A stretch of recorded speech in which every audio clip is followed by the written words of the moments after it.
প্রতিটি মেয়ে চাই জান্নাতি হতে, কিন্তু প্রশ্ন হলো how can I become a জান্নাতি ওম্যান।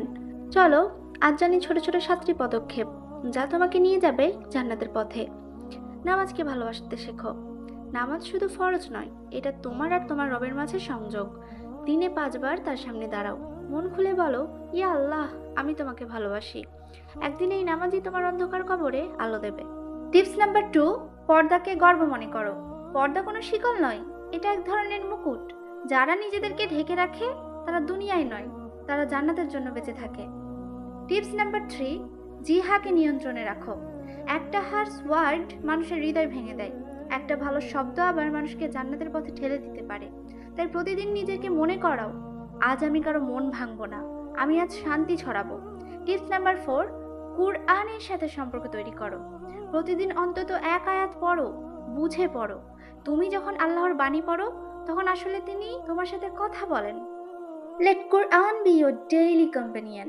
টিপস নাম্বার 5, ইস্তেগফারকে অভ্যাসে পরিণত করো। দিনে অন্তত 100 বার বলো আস্তাগফিরুল্লাহ।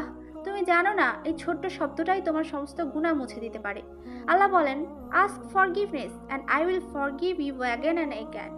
টিপস নাম্বার 6, দুনিয়ার জন্য নয়, আখিরাতে চিন্তা করো। একটু ভেবে দেখো, তুমি কি সেই নারী হতে চাও যাকে মানুষ চিনবে, নাকি সেই নারী হতে চাও যাকে ফেরেশতারা সম্মান করবে? তোমার প্রতিটি কাজ যেন হয় for the sake of Allah. Tips number 7, ধৈর্য ধরো ও আশা রাখো। জীবনে কষ্ট আসবে, মানুষ তোমাকে বুঝবে না, কিন্তু আল্লাহ সব জানেন, সব দেখেন।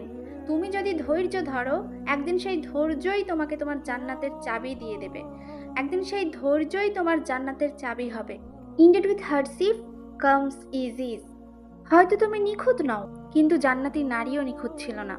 তারা ছিল তওবাকারী, ধৈর্যশীলা, আল্লাহ ভক্ত। আজ থেকেই শুরু করো, একটু পর্দা, একটু নামাজে মনোযোগ, একটু কুরআনের সময়। তোমার ছোট ছোট পদক্ষেপই একদিন তোমাকে নিয়ে যাবে জান্নাতের বাগানে। তো প্রিয় বোনেরা, কেমন লাগলো আজকের ভিডিওটি আপনাদের কাছে? যদি ভালো লেগে থাকে সাবস্ক্রাইব করে অবশ্যই পাশে থাকবেন এবং একটি সুন্দর কমেন্ট করে যাবেন।